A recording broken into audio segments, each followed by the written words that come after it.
Ora, olá a todos, sejam muito bem-vindos a mais um podcast do Decoding AI, conversas sobre inteligência artificial no marketing, nos negócios, na gestão, na liderança, comigo, Marcos Castro, e com o Pedro Guiar, coordenadores da pós-graduação em Inteligência Artificial do Marketing do IPAM, e hoje com Ricardo Gonçalves, diretor do Centro de Inteligência Artificial da Fidelidade. Portanto, como já perceberam, vamos falar do impacto da inteligência artificial na indústria dos seguros, portanto, na indústria seguradora, muito também com foco, então, na visão estratégica e nos casos concretos também da fidelidade. Portanto, um bocadinho o nosso objetivo hoje é percebermos onde é que a inteligência artificial já está a fazer a diferença, o que se espera nos próximos anos e como é que as seguradoras, no fundo, podem equilibrar inovação, ética e regulação. Por isso, temos, sem dúvida alguma, a pessoa indicada para nos falar desta área, o Ricardo. Ricardo, seja muito bem-vindo. Portanto, se calhar, começando um bocadinho e passando então aqui a bola, portanto, se calhar apresentaste muito rapidamente o que é que tu fazes então e qual é o teu papel na fidelidade e, de facto, como é que então a IA está a transformar a indústria seguradora. Ora, em primeiro lugar, muito obrigado pelo convite, por esta oportunidade de falarmos de um tema que para mim é tão apaixonante e cumprimentar-vos, não sei que horas é que nos estão a ver, mas cumprimentar-vos aqui deste lado. Ora bem, nós na minha opinião, a indústria seguradora é uma indústria onde faz todo sentido a aplicação de IA.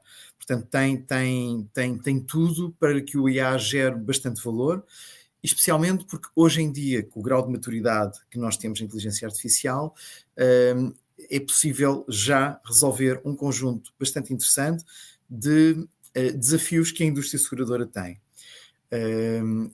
Portanto, eu acho que é uma indústria onde tanto a indústria seguradora como a banca, eu acho que são duas zonas onde já hoje em dia é possível tirar muito valor da inteligência artificial e pô-la ao serviço dos clientes e ao serviço das empresas que estão a operar nesta zona.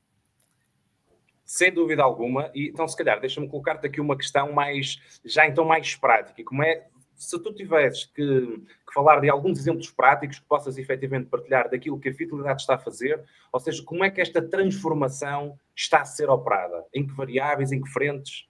Ok. Ora, muito bem, é assim, a Fidelidade é uma empresa com mais de 200 anos, ela foi fundada em 1808, mas depois, curiosamente, é uma empresa com uma vontade muito grande de se reinventar todos os dias. Eu estou na Fidelidade há cerca de 8 anos, e vim encontrar realmente uma empresa com este ADN, com uma vontade de fazer diferente, fazer melhor e de colocar essas vantagens ao serviço do cliente. Portanto, existe do lado da fidelidade uma vontade de aproveitar tudo o que seja novas capacidades digitais. Eu diria que a fidelidade nos últimos anos tem feito um caminho de digitalização e de colocar todas as vantagens digitais ao serviço dos seus clientes, facilitando-lhes a vida e tornando muito mais prática os momentos de interação com a seguradora. E, portanto, quando olhamos para a inteligência artificial, e dar aqui nota que nós criámos o centro, a Fidelidade criou o Centro de Inteligência Artificial em 2017, portanto há quase 9 anos. Portanto, aqui eu acho que foi, mais uma vez, uma vontade de estar na frente da inovação, acreditar que a inteligência artificial haveria de nos ajudar a fazer um serviço melhor aos nossos clientes, e por isso em 2017 colocámos-nos ao caminho e começámos a criar este centro, ir procurando trazer para o centro as competências certas, o talento que achávamos que era necessário, e portanto tem sido um caminho longo. Portanto, nós não nascemos com o ChatGPT portanto, o ChatGPT em novembro de 22 já era aqui um grande hype, toda a gente a prestar muito mais atenção à inteligência artificial, mas dar só aqui a nota que a Fidelidade começou este caminho uns anos antes, aliás, até quando eu cheguei, quando criámos o centro, já havia algumas bolsas de alguns modelos de machine learning e algumas coisas que eram feitas aqui na seguradora.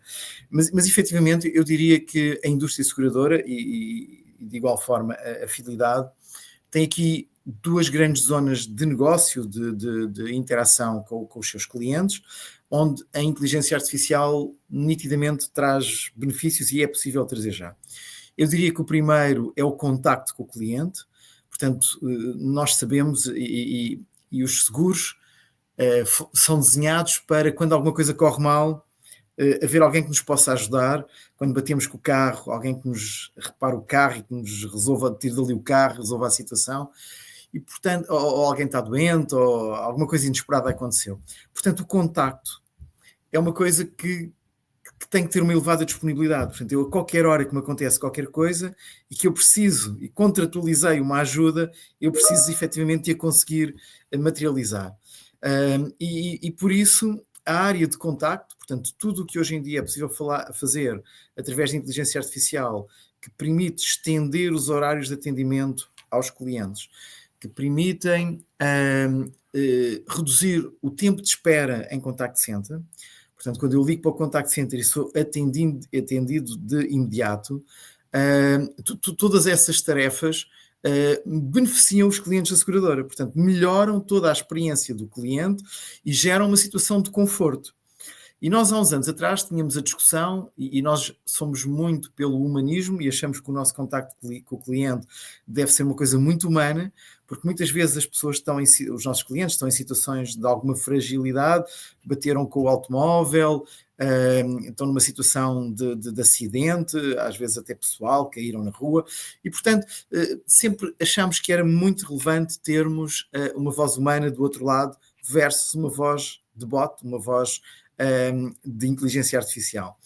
Mas depois começámos a perceber que os nossos clientes davam mais valor à capacidade de rapidamente falarem connosco e nós rapidamente conseguirmos ajudá-los do que ser uma voz humana. E, portanto, aquilo que nós temos vindo a fazer, e até um caso muito concreto, que foi o nosso primeiro chatbot que colocámos em produção,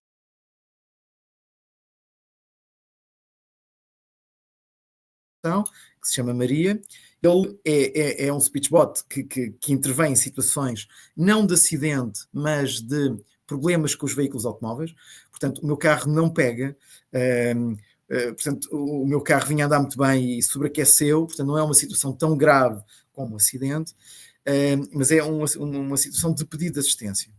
Portanto, o que nos acontecia muitas vezes era em situações extremas, quando tínhamos, por exemplo, bastava estar a chover muito, tínhamos um determinado dimensionamento do contact center com o número de operadores, o facto de estar a chover muito, haveria mais acidentes e de repente toda a gente ligava para o nosso contact center e o tempo de espera crescia porque nós não conseguíamos rapidamente colocar mais assistentes naquele dia no contact center. Prevíamos uma operação com X operadores, o número de pedidos aumentou muito e o que nos acontecia e que nós não gostávamos era realmente a degradação do nosso tempo de espera. E o nosso cliente estava ali com um problema e tinha que aguardar algum tempo até ser atendido pelo operador.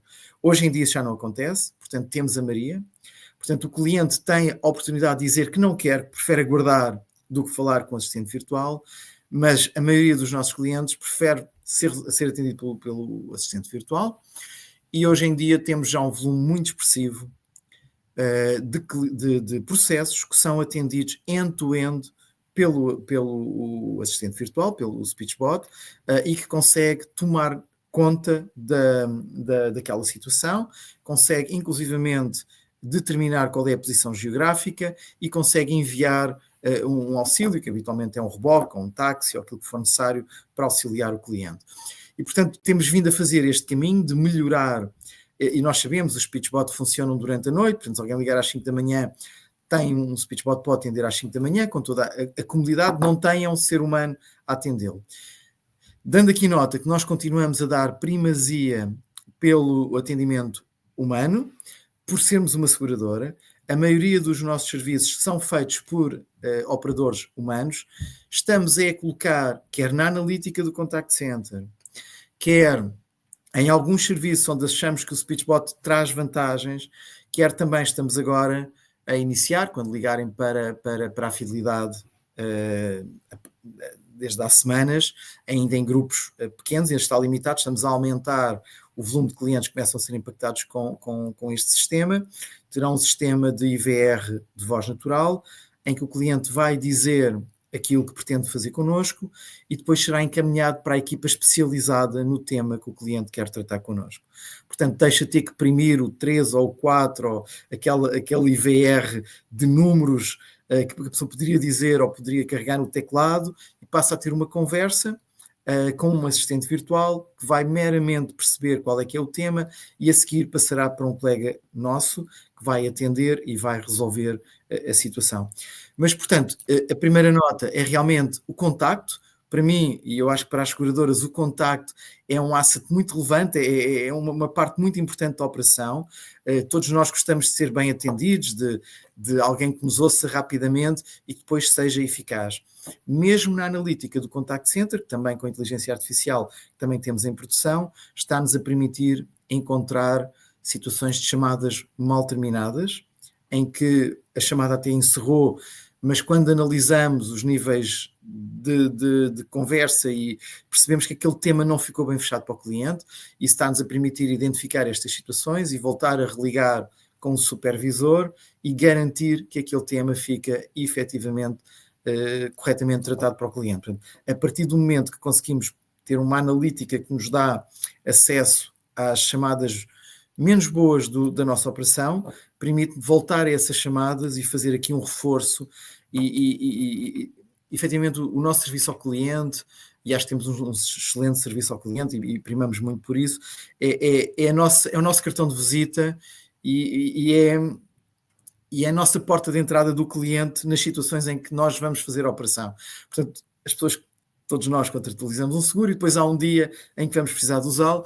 Portanto, ter uma excelente porta de entrada e ter um excelente relacionamento quando o cliente precisa de nós é algo muito importante para a fidelidade e, portanto, a inteligência artificial está-nos efetivamente a conseguir sermos mais eficientes nesta zona, mais eficazes, garantindo a humanidade e garantindo que estamos ao lado do cliente da forma correta e como achamos que devemos estar. Ricardo, um ponto muito interessante, deixa-me só, Pedro, só concluir entre as várias coisas interessantes que disseste, e é curioso porque eu e o Pedro temos falado com bastantes pessoas, inclusive algumas empresas que trabalham nesta área de atendimento ao cliente, e é interessante o case que tu trazes aqui, onde o timing de resposta é fundamental. Ou seja, mesmo que até de um ponto de vista conceptual, além de que eu prefiro falar com o ser humano, porque sinto de alguma forma vou ter uma experiência mais personalizada, vou ser melhor compreendido, a verdade é que realmente quando alguém entra em contacto com uma seguradora é porque tem um problema que tem de ser resolvido e tem de ser resolvido rapidamente.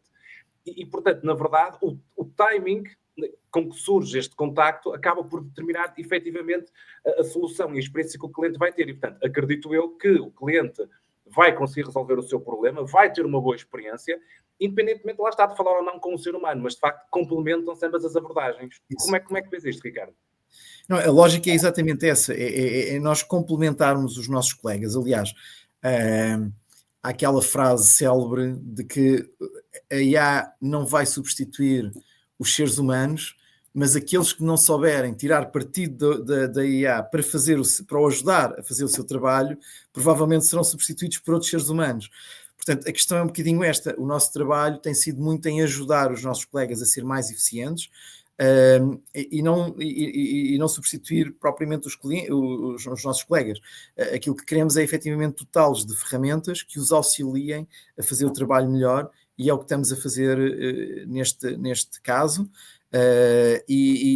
Portanto, achamos que como eu comecei a minha conversa, as minhas afirmações, esta é realmente uma área onde temos estado a investir bastante e onde achamos que hoje em dia já é possível ter soluções muito interessantes em complemento do trabalho normal, que nos trazem já um valor, que entregam um valor já bastante expressivo. Muito bem. Ricardo, é muito interessante. Uma das questões, o Marcos já levantou, porque nós temos tido essa experiência e realmente o atendimento ser humano ou por bot numa primeira fase depende muito realmente do produto e do objetivo que temos, e isso foi muito interessante. Eu agora só voltava aqui um bocadinho atrás, porque, digamos, eu sou testemunha daquilo que o Ricardo estava a dizer. Realmente a fidelidade eu já tive durante algum tempo, anos até, contacto com a fidelidade na perspectiva formativa, e realmente é uma empresa com muitos sugestões nesse aspecto, muito para a frente, e confirma aquilo que o Ricardo estava a dizer. Mas mesmo assim, em 2017, não é? Há tanto tempo, como é que o Ricardo consegue, não é? Isto deve quase coincidir também com a sua entrada, digo eu, não é? Se calhar com esse projeto. Como é que conseguiu, numa coisa tão precoce, digamos, angariar energias. Conseguiu o buy-in interno, não é? De algo que na altura não era moda, não era trend. Certo, é verdade. É assim, isto, pronto, a vida é uma coisa engraçada, mas eu trabalhei durante anos na Portugal Telecom, portanto, trabalhei 18 anos na Portugal Telecom e saí da Portugal Telecom porque um headhunter me foi lá bater à porta e veio desafiar para vir aqui criar o Centro de Inteligência Artificial. E eu entrei em 1999, no século passado, para a Portugal Telecom, para um projeto de inteligência artificial na Portugal Telecom. Não é que eu fosse um grande especialista, foi mera coincidência. Eu fui ser gestor de projeto desse projeto. Apesar da minha formação, eu sou engenheiro eletrotécnico e de computadores do técnico, e, portanto, tive cadeiras relacionadas até com inteligência artificial, portanto, já tinha algum background nessa área. Mas, portanto, o primeiro projeto que me foi atribuído foi montar um sistema de inteligência artificial em 1999. Na Portugal Telecom era um sistema de retenção, que era feito com uma empresa francesa e que usava modelos de machine learning para determinar os clientes mais propensos a abandonar. Portanto, nós ainda não sabíamos que os clientes iam abandonar ou não, mas o modelo dava realmente a propensão de cada cliente, que cada cliente tinha para abandonar, neste caso a Portugal Telecom, e a seguir desenvolvemos um conjunto de ações de marketing para reter estes clientes precocemente e, portanto, foi um projeto com muito sucesso e um projeto muito interessante. Portanto, depois participei em outros projetos de inteligência artificial na PT e, portanto, só para lhes dizer, portanto, eu já tinha aqui um background e provavelmente por isso é que fui localizado e depois fui convidado para vir para a Fidelidade e, portanto, nós o caminho que fizemos foi um bocadinho olhar para as tecnologias que estavam disponíveis e quando eu entrei em 2017, aquilo que nós fazíamos e continuamos a fazer hoje com muita maturidade, também era uma zona que eu ia falar, tem a ver com a personalização ou hiperpersonalização muito para a área comercial. Portanto, tudo o que é cross-sell, upsell, retenção, portanto, nós hoje em dia aqui na Fidelidade, e começámos também, foi os primeiros modelos que fizemos, estimar quais os clientes têm mais propensão a comprar que produtos, quais os clientes que têm mais propensão a aumentar o nível de compromisso com a fidelidade e quais os clientes que têm maior propensão a vir a abandonar a fidelidade. Portanto, nós começámos isso em 2018 e hoje temos uma maturidade muito grande, evoluímos destes modelos mais isolados para um Next Best Action, em que todas as semanas determina para cada cliente qual a melhor ação, determina também qual o argumentário para apresentar essa ação. Isto está disponível no nosso sistema de CRM, portanto, quer nas nossas lojas, quer nos nossos franchisings, quer no nosso contact center, sempre que um cliente entra em contato connosco e há uma oportunidade comercial, portanto, a oferta não vem da cabeça da pessoa que está em frente ao cliente, a tool CRM sugere 3 ofertas ou 3 ações, inclusive hoje em dia já não é só oferta comercial, também se nós lançarmos apps que simplificam o trabalho e se achamos que aquele cliente é um cliente que é um cliente digital, que é um cliente que tem uma apetência a usar aquela app, também lhe podemos recomendar uma app ou algo mais digital, mas portanto, e o argumentário, inclusive o argumento com que aquele tópico deve ser apresentado ao cliente também é montado por nós e é carregado semanalmente nestas ferramentas de interface com a nossa força de vendas e com os nossos clientes. Mas, portanto, em 2018 nós estávamos muito focados neste tipo de projetos, foi por aí que começámos, e eu realmente já conhecia várias pessoas a trabalhar no nosso mercado, fui recrutando paulatinamente, hoje somos 40 e qualquer coisa já na equipa, portanto fomos crescendo e fomos montando esta equipa ao longo dos anos. E à medida que aparece o Deep Learning, à medida que aparecem outras tecnologias, os LLMs, nós o que temos vindo a fazer é ter uma equipa que consegue pegar nesta tecnologia e colocá-la ao serviço da seguradora. Um bocadinho, temos inclusive algumas pessoas dentro da equipa que são mais business translators, portanto que têm a preocupação de olhar para a tecnologia e perceber e desafiar um negócio e dizer, olha, agora aqui uma coisa nova, nós achamos que isto traz vantagens ao teu negócio, podemos criar aqui um novo modelo que te ia ajudar a fazer qualquer coisa, fazemos uma experiência com os nossos colegas em trabalho multidisciplinar, portanto nós somos muito os matemáticos, as pessoas de engenharia de software, que produzimos estes modelos, e depois temos as pessoas de seguros que estão cá há anos e que conhecem muito o negócio, e trabalhando em equipas multidisciplinares, portanto, com estas valências todas misturadas, todas juntas, acabamos efetivamente por conseguir montar estes sistemas e depois validar os resultados. Alguns abandonamos, já tivemos alguns projetos que não resultam, faz parte deste processo de ideação. A maioria deles, felizmente, tem tido sucesso e tem evoluído depois para ir para a produção, e muitos deles são sistemas que estão hoje a funcionar.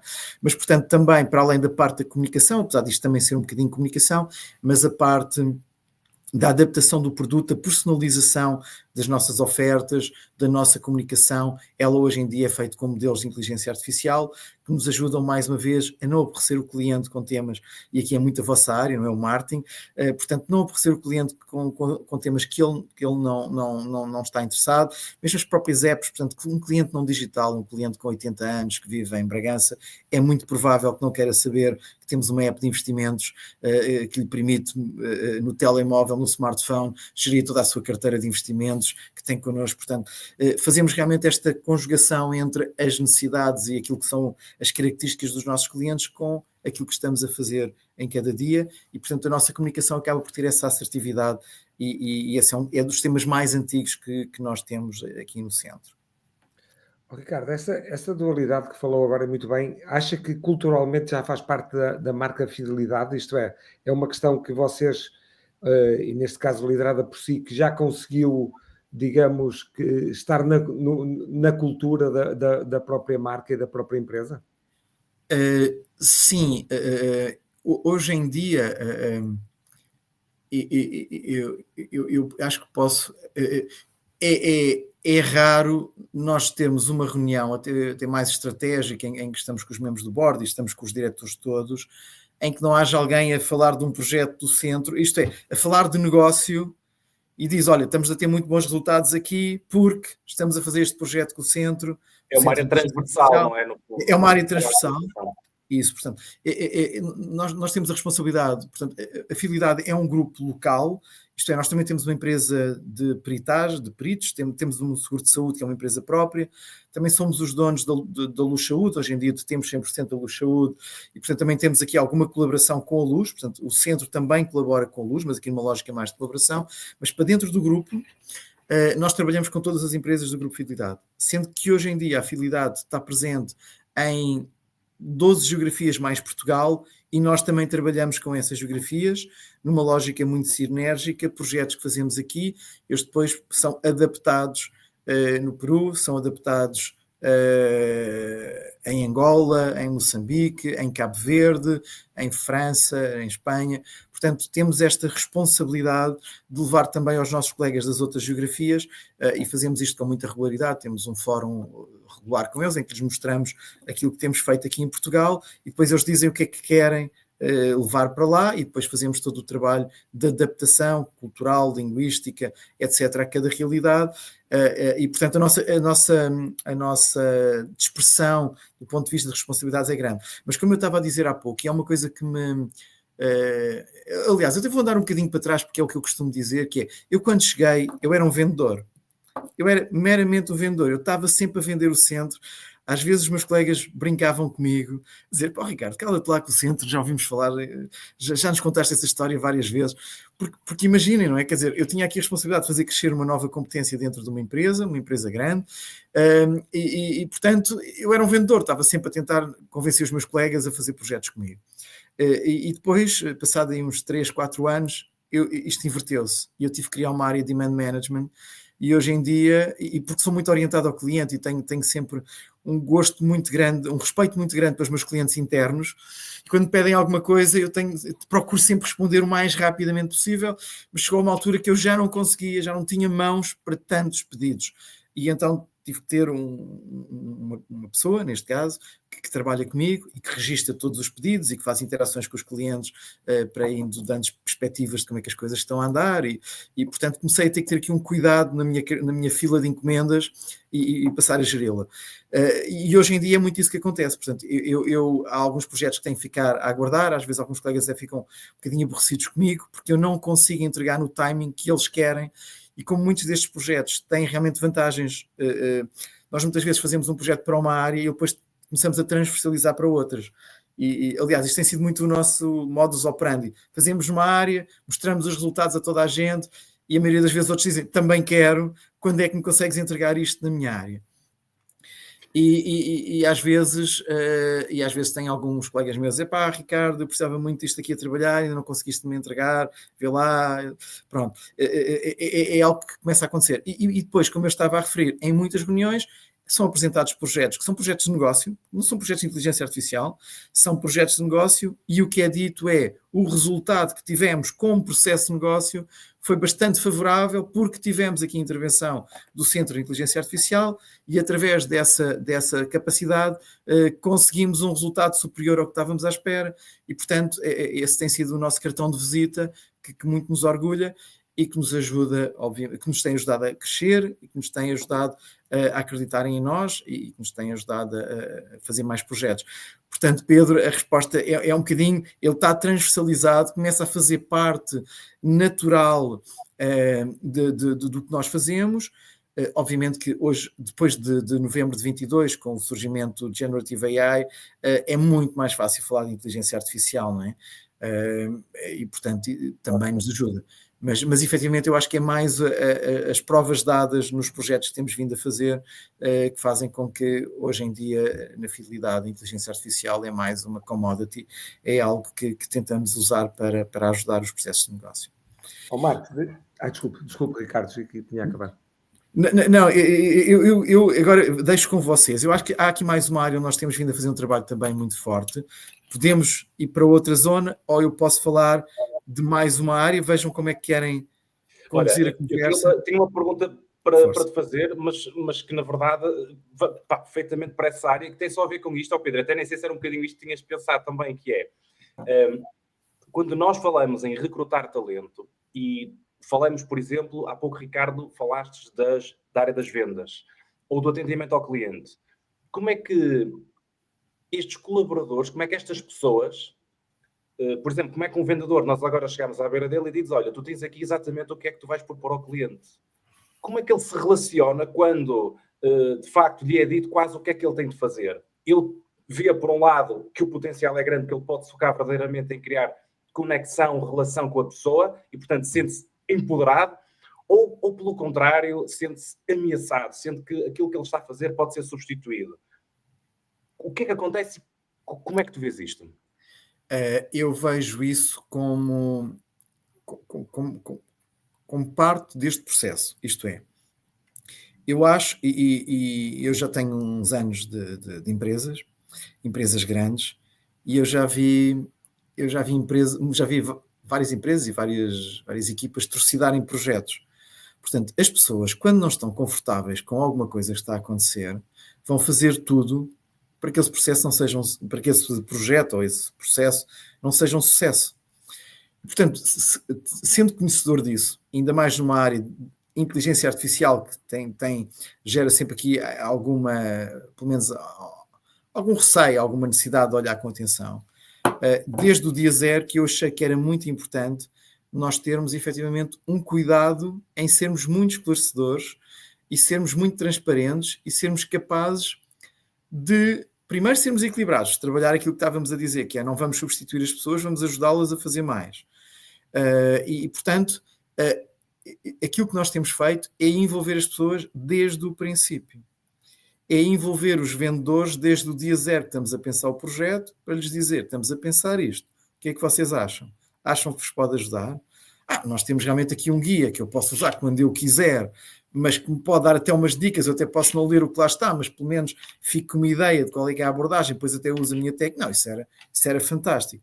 Então, e tu ajudas-nos a fazer isto, ajuda-nos a tentar perceber quais as variáveis podem ser mais relevantes para nós montarmos aqui um modelo que aprende. Mas precisamos que, se nós fizermos isto com as pessoas, primeiro, já não é... As pessoas percebem o que estamos a fazer, explicamos a técnica, a tecnologia, qual é a abordagem.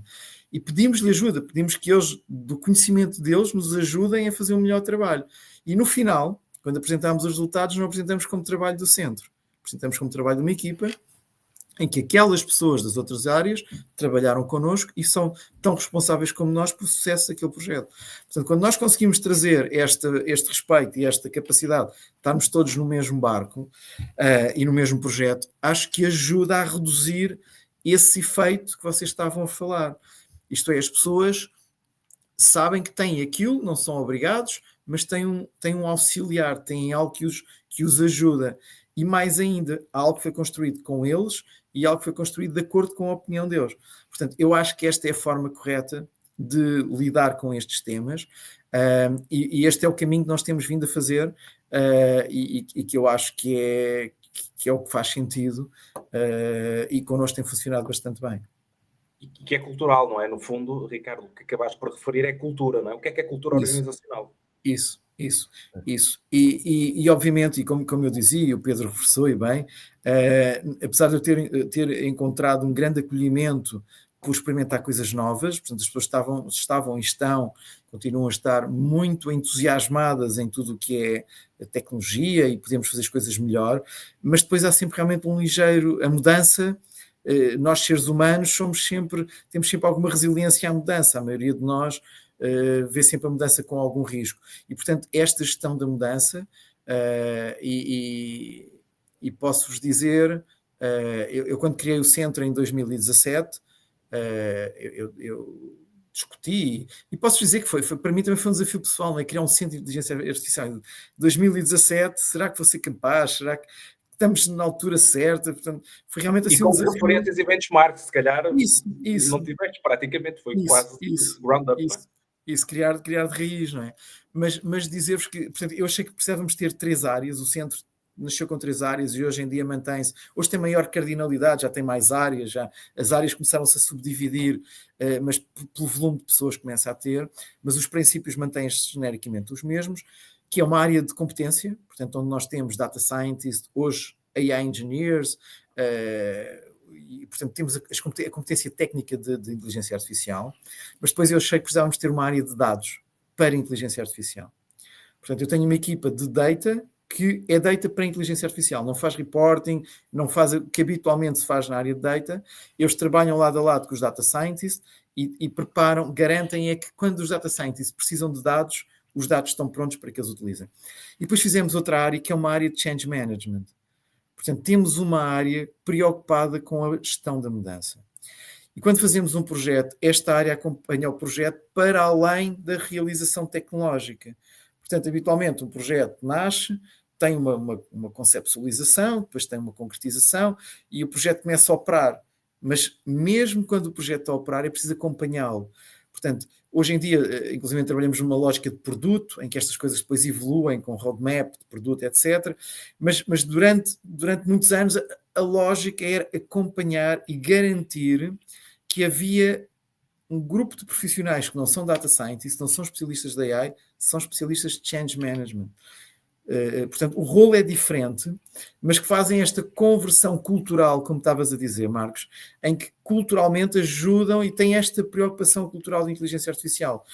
E posso-vos dizer que muitas vezes o desafio também está na tecnologia, mas às vezes até conseguimos passar com alguma facilidade o desafio tecnológico e depois barramos nas pessoas, na lógica de fazermos tirarmos a todos da nossa zona de conforto e desafiarmos a todos a fazer as coisas de maneira diferente. E por isso eu acho que também foi aqui bastante importante termos uma área que cuida deste tema, do change management, ajuda a organização a mudar nos processos que estamos a fazer estas alterações. Ricardo, eu vou fazer aqui uma coisa, agora até é uma questão até mais, não é pessoal, mas bem de uma reflexão que ultimamente tenho feito, que nós estamos a passar uma espécie de uma série de colapsos contemporâneos, não vamos entrar aqui por causa da questão quântica, portanto há aqui uma série de... e desses colapsos faz parte, sei lá, uma série de fronteiras entre uma série de ciências que estão a cair, mas eu acho que falavas agora aí e mesmo curioso em saber a tua opinião, porque falavas aí um bocadinho neste colapso também entre o que é real e artificial, quer dizer, e as equipas, se calhar as tuas equipas, ou as pessoas estão mais perto de ti, até a organização de uma maneira geral, para elas já essa distinção já não é um problema, quer dizer, elas o que querem, se é o serviço ao cliente, eu estou voltado para o serviço do cliente, independentemente se a coisa é feita mais pelo humano, se é feita mais por uma inteligência mais artificial. É assim? O que é que tu podes realmente contribuir para esta questão? Certo, é assim, eu, na minha opinião pessoal, e relativamente aqui à fidelidade, esse é um ponto, se calhar até vou andar um bocadinho mais para trás. Eu acho que hoje em dia a maioria das coisas que fazemos, elas são muito digitais, quer dizer, não estamos a substituir propriamente o humanismo, não estamos o contacto humano. O que estamos a fazer é um processo que havia algumas pessoas a carregarem botões e a fazer um conjunto de ações e que não estavam face ao cliente, era um processo de back-office, e esse sim passou a ser automático. E o que ganhámos aqui foi uma aceleração, muitas vezes muito, muito, muito expressiva, e que isto para o lado do cliente é completamente diferenciador. Exceto na parte realmente do contacto da voz, e como eu partilhei convosco, quando nós tivemos grandes discussões, eu acho que grandes discussões, acho que não é a frase que caracteriza, em que nós tivemos muito foco em manter o humanismo e saber que nas alturas críticas queremos manter o contacto humano. Portanto, há zonas onde claramente nós achamos que a seguradora não deve, de forma alguma, não ter uma pessoa, não ter um ser humano a fazer o contacto. Portanto, nós continuamos numa dualidade. Estamos a conseguir identificar quais é que são as zonas onde geramos mais valor para o nosso cliente utilizando a inteligência artificial, e as zonas onde o valor da seguradora, a nossa diferenciação, a forma como queremos estar no mercado, é com o ser humano a falar com o nosso cliente. Portanto, estamos efetivamente, temos tido cuidado, temos tido o foco, temos tido a ambição de conseguir trabalhar muito bem nestas duas dualidades. Uma dualidade em que temos uma máquina a ajudar o cliente, mas sem perder todo o contacto humano e tudo aquilo que caracteriza. E por aquilo que eu dizia da indústria seguradora, porque estamos presentes em momentos críticos da vida das pessoas e consideramos que esses momentos têm que ser acolhidos de uma forma muito empática, e que isso hoje em dia, e provavelmente durante muitos anos, será muito melhor realizado com uma voz humana e com alguém que consiga ter uma conversa com uma amplitude completamente diferente do que um SpeechBot depois consegue ter. Mas sempre que achamos que o SpeechBot pode acelerar, pode ajudar a sermos melhores, analisamos com cuidado a situação, e se acharmos que efetivamente é mais vantajoso para o cliente, ensaiamos, e depois se correr bem, oficializamos. É um bocadinho isto. Mas continuamos a acreditar que, especialmente na seguradora, este é um tema muito crítico. Eu, se calhar, se pensar num banco, e é um tema que eu não pensei, Pedro e Marcos, mas se calhar um banco, o tema é mais transacional. Eu posso dizer, olha, transfiram para esta conta, façam este pagamento. É uma coisa com pouca emoção, não é uma coisa, a não ser se eu estiver a falar num empréstimo e se o banco for declinar um empréstimo que eu estou a pedir, eu sou um grande cliente do banco, se calhar faz sentido que haja um ser humano a explicar-me porque é que me estou a declinar. Não é? Foi o algoritmo que recusou o empréstimo. Exato. Portanto, o próprio algoritmo esclareça lá o cliente porque é que estamos a declinar. Pronto. Mas, portanto, nós continuamos a achar que o nosso contacto deve ser um contacto muito humano. Obviamente, há aqui algumas zonas, e até introduzindo aqui rapidamente, nós na zona dos documentos, as seguradoras todas são muito processuais, e efetivamente qualquer processo que nós temos que regularizar, até por regulação, nós somos obrigados a validar muitas coisas. E imaginem, para abrir os sinistros automóveis, nós em média demorávamos 24 horas para abrir os sinistros automóveis. Nós montámos um processo, conseguimos ler as declarações amigáveis de acidente automóvel, que são aqueles documentos que temos no porta-luvas, que temos que preencher em cima do capão sempre que temos a infelicidade de bater no carro de alguém, ou alguém nos bater a nós. E, portanto, esses documentos hoje em dia, quando chegam à fidelidade, eles chegam-nos por fotografia, por app, por e-mail.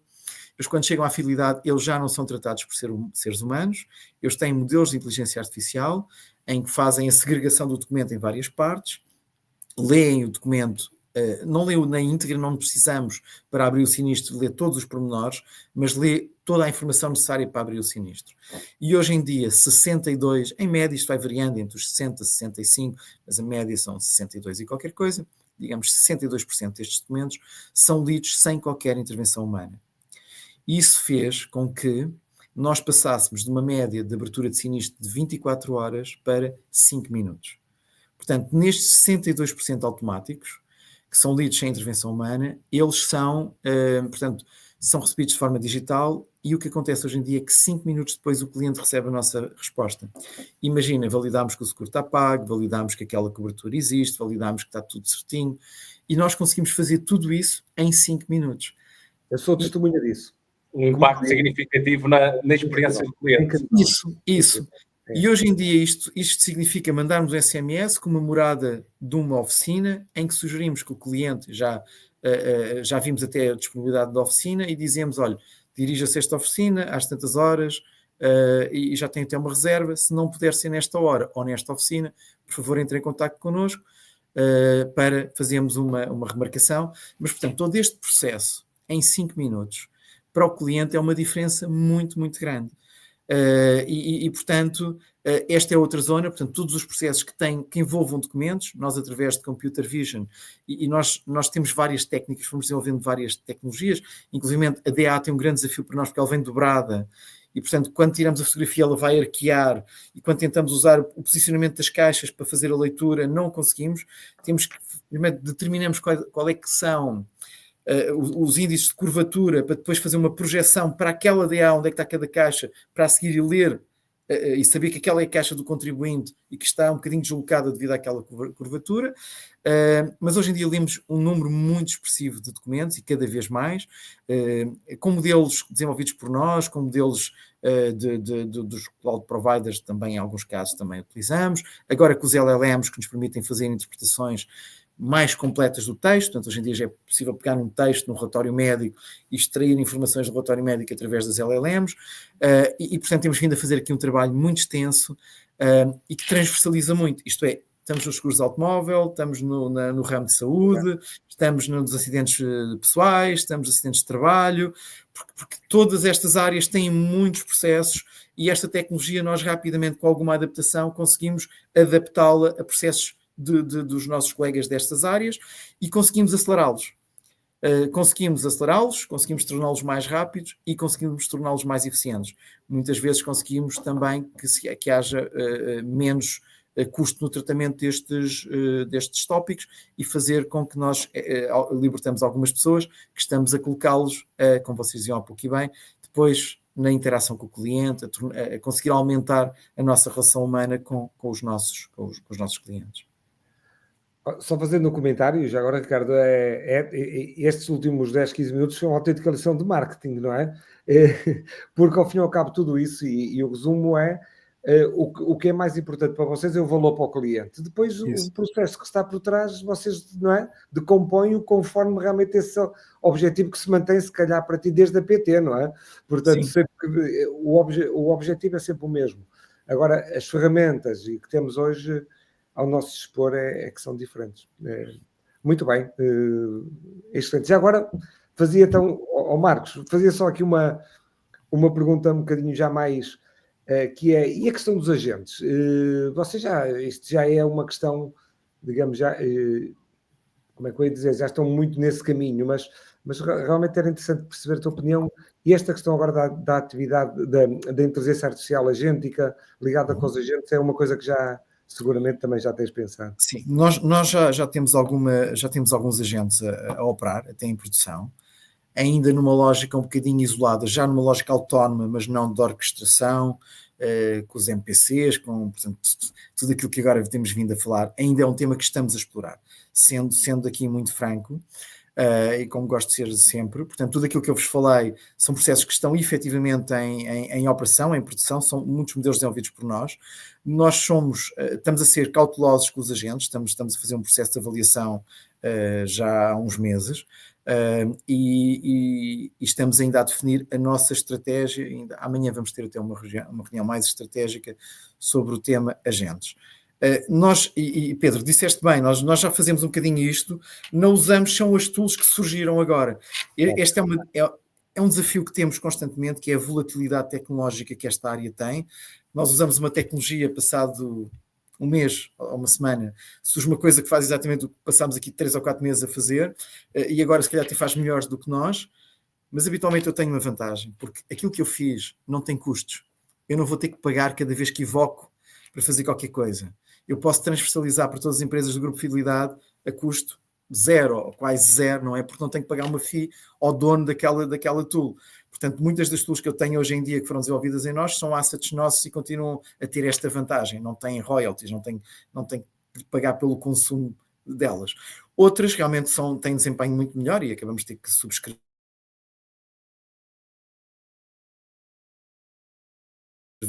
tools de terceiros e os nossos modelos, aquilo que nós já desenvolvemos, dentro de uma orquestração de agentes, estamos a olhar com atenção, e eu diria que do ponto de vista da opinião ainda é prematuro. Eu acho que é um caminho que tem muito para crescer, acho que muito daquilo que se vende ainda é muito discurso comercial.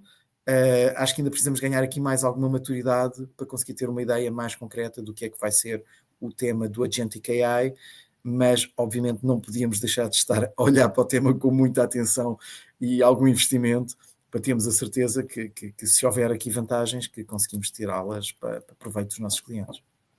Sem dúvida. Ricardo, e numa indústria com tantos dados, como é que vocês equilibram, no fundo, uma análise intensiva destes dados com, naturalmente, aquilo que é a própria proteção da privacidade dos clientes, a confiança dos clientes?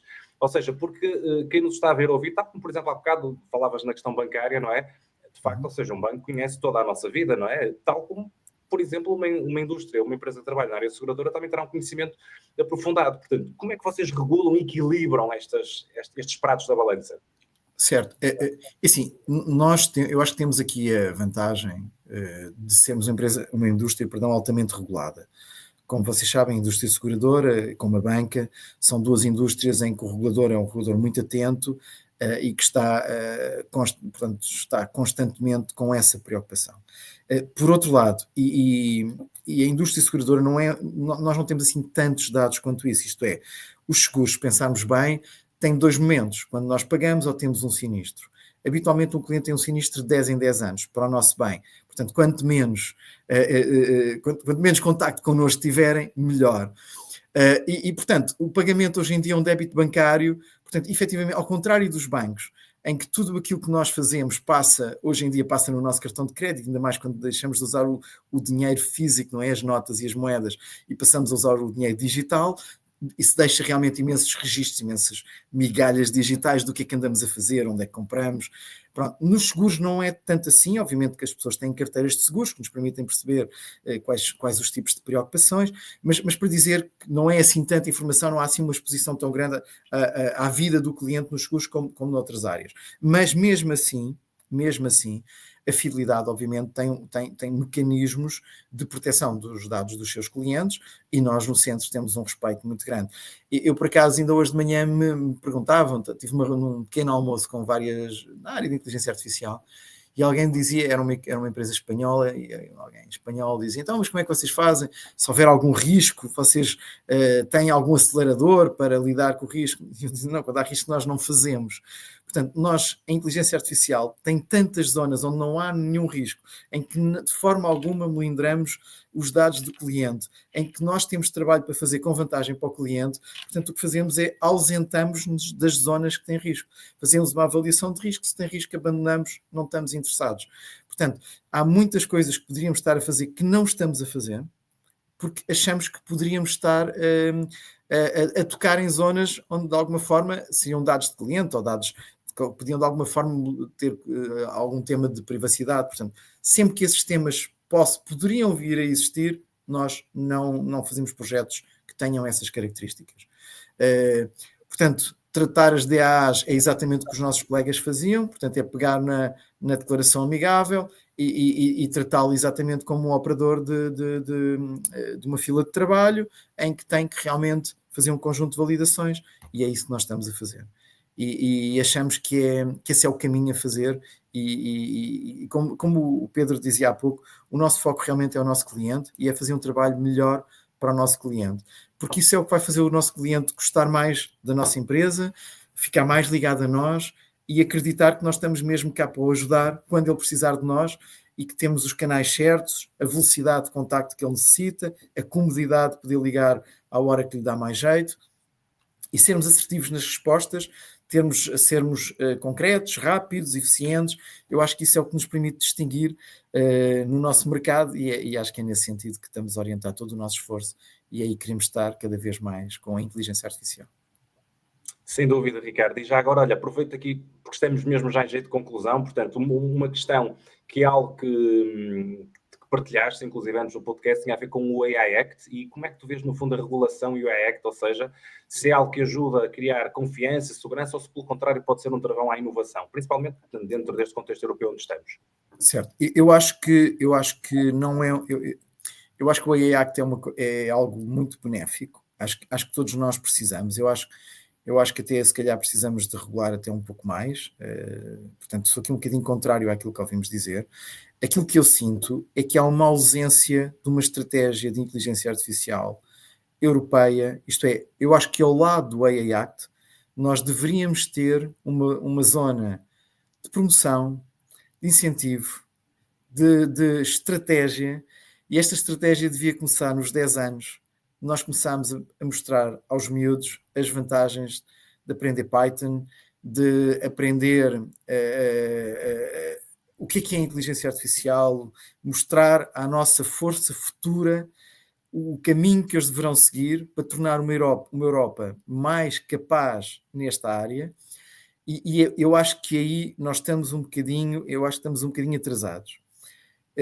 Agora, com a formação deste último governo, todos ouvimos falar inteligência artificial, portanto, vamos acreditar que alguma coisa começa a acontecer, espero que sim, a própria União Europeia, porque eu acho que posso-vos dizer isto, ou posso exprimir esta minha opinião pessoal, que é, reparem, com esta crise geopolítica que estamos a viver hoje em dia, com esta alteração do figurino geopolítico, a maioria dos fornecedores de inteligência artificial da Europa estão nos Estados Unidos. Portanto, Google, OpenAI, Microsoft, Nvidia, Amazon. Portanto, quando temos uma administração que entra e que diz nós somos soberanos sobre qual a tecnologia que vamos disponibilizar, aliás, nós com a Nvidia tivemos uma restrição de compra de GPUs para Portugal, portanto, eles fizeram regiões na Europa com limites máximos de compra de GPUs. Quando começamos a ter os Estados Unidos a ter uma atitude proteccionista em relação ao acesso a estas tecnologias, a Europa tem que começar a pensar que temos que, se calhar, como estamos a fazer na defesa, não é? A dizer, se calhar vamos ter que nos defender um bocadinho mais, porque o mundo está a mudar. No AI eu acho que é a mesma coisa.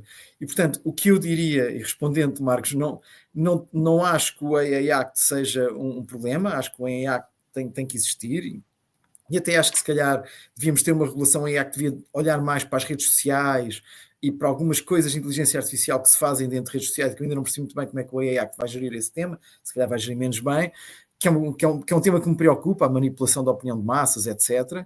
Não é um tema empresarial, é um tema político, mas que pode ter aqui alguns impactos. Portanto, eu sou completamente a favor da regulação e estamos a trabalhar o AI Act com muito cuidado, com muito investimento, de uma forma muito séria. Mas o único comentário que eu faria em relação a este tema é: eu acho que está na hora da Europa, Portugal e acho que vivemos aqui numa realidade europeia, não é? Já extravasa um bocadinho aqui as nossas fronteiras. Acho que precisamos de olhar para este tema com bastante atenção e tenho alguma esperança que as evidências políticas, ou seja, não são políticas, são geopolíticas que estamos a ser confrontados hoje em dia, acho que vão obrigar os nossos decisores a pensar de maneira diferente. E acho que isso era muito importante, que efetivamente fôssemos aqui mais protecionistas e como eu dizia há pouco, eu acho que nós precisamos, é também uma opinião pessoal, acho que precisamos nas nossas escolas de começar já a trabalhar estes temas, mostrar aos miúdos que podem ter uma vida fantástica, muito interessante, a fazer trabalhos muito interessantes e capturar é um termo errado, eu peço desculpa, mas identificar este talento muito cedo, promovê-lo e investir o que tivermos de melhor para fazer este talento crescer, para daqui a uns anos. Temos que fazer as coisas a longo prazo, não é? Não podemos olhar isto só para amanhã, temos que começar a cultivar isto para termos uma força de trabalho daqui a uns anos que nos diferencie, e eu acho que seria mais por aí que a minha orientação. Bora lá criar aqui um incentivo a termos realmente uma indústria forte na Europa e em Portugal para a AI, e eu costumo dizer sempre, eu acho que o mar que temos, isto é o surf, a vela, e atrair talento, acho que temos umas condições de atração de talento e de fixação de talento fantásticas, desde que nós queiramos realmente criar programas que sejam realmente muito, muito atrativos, e portanto acho que há aqui uma oportunidade muito, muito séria de nos tornarmos um polo de desenvolvimento de inteligência artificial. Tem havido até algumas iniciativas, até de alguns players internacionais que colocam aqui em Portugal os seus centros de desenvolvimento, quer para o digital, quer mesmo para o AI. Portanto, isso é prova clara que temos condições para fazê-lo. Acho que precisamos de fazer crescer e promover este tipo de oportunidades. Acho que é isso. Sem dúvida, Ricardo, e nós ao longo, por acaso, desta caminhada que temos feito no Decoding AI, temos falado com bastantes pessoas que estão também ligadas à área de educação, e é um papel que nós temos vindo a reforçar de forma significativa. Aliás, não fosse a origem do podcast está precisamente associada a esta área da educação, e já agora tu acabas por tocar num conceito que é um conceito que nós vamos explorar num dos próximos podcasts, que é o conceito do vibe coding, e de como é que nós, no fundo, hoje, com ferramentas low-code ou no-code, conseguimos rapidamente prototipar e rapidamente lançar MVPs no mercado, que é um tema que nós vamos também abordar com maior detalhe a breve prazo, e que claramente para uma geração mais jovem que não tem de ter um conhecimento profundo de programação, pode literalmente começar a criar projetos e a produzir valor. Se calhar então, em jeito aqui de conclusão, lançar-te aqui um desafio, Ricardo. Qual é o futuro desta área, por exemplo, na indústria seguradora? O que é que tu vês a acontecer daqui a 5 ou 10 anos, ou de uma forma geral, se tu quiseres, em diversas indústrias que não são esta? Como é que tu antevês? Como é que tu vês o mundo daqui a alguns anos? Eu vejo o mundo... Eu vejo um mundo melhor, sou muito otimista em relação a estas temáticas. E eu acho que ia levar esta conversa muito para os processos de inteligência artificial que hoje em dia nos podem vir a assistir, os copilots desta vida. Isto é, eu acho que nós vamos poder fazer muito mais. Acho que vamos conseguir fazer um leverage de muitas das pessoas, muita da nossa força de trabalho. Eu acho que cada vez mais, cada um de nós, como seres humanos, vamos ser capazes de fazer muito mais com a ajuda da inteligência artificial.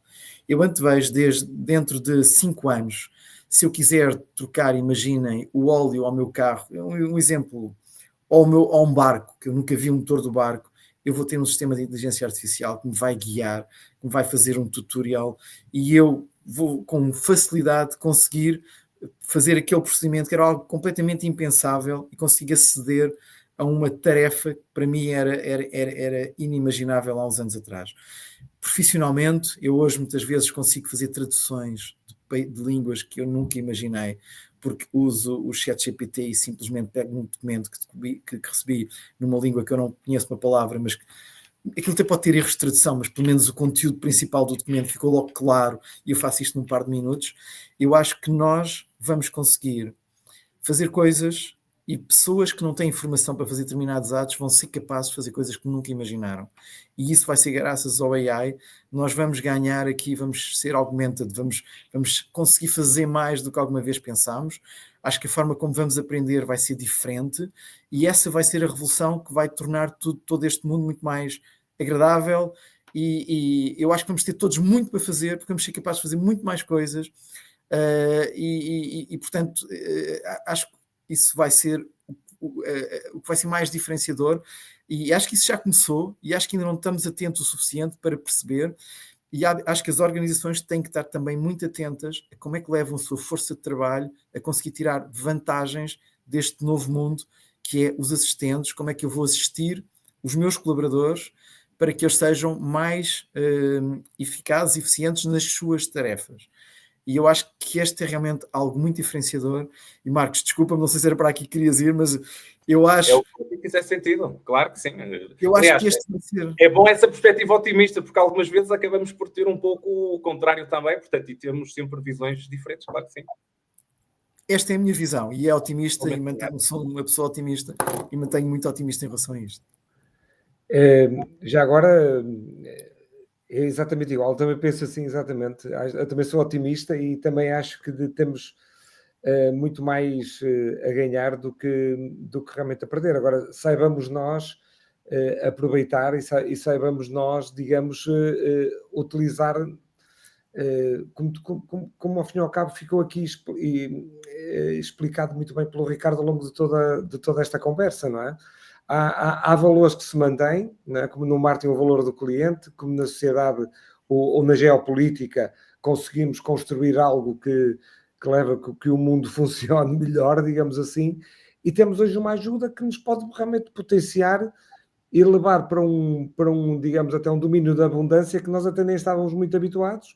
Saibamos nós realmente utilizar isso e então no caso da saúde, não é? E também tem esta ligação e acompanha a questão do Hospital da Luz, então no caso da saúde, a saúde e a educação provavelmente serão as áreas onde o impacto ainda pode ser maior e, Ricardo, eu adorei esta conversa, não posso dizer mais nada, adorei esta conversa, foi muito, muito, muito boa, muito interessante.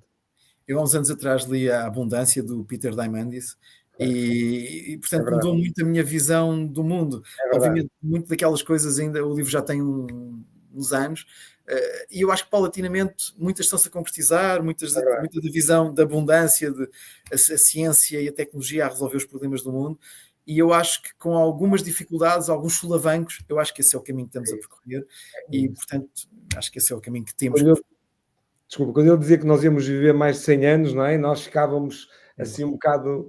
E agora o Assabis, com o Prémio Nobel da Química, vem dizer que 90% das doenças conhecidas hoje estão resolvidas nos próximos 10 anos, então nós começamos a acreditar realmente que aquilo que ele dizia que realmente se pode concretizar. Isso, sim, passa a haver dois tipos de morte, não é? Que é a mortalidade e a amortalidade, acho que é assim que se chama, não tenho certeza. Que é as pessoas morrem porque têm um acidente. Portanto, contra um acidente, que se cair um piano em cima, portanto, não há nada a fazer, não é?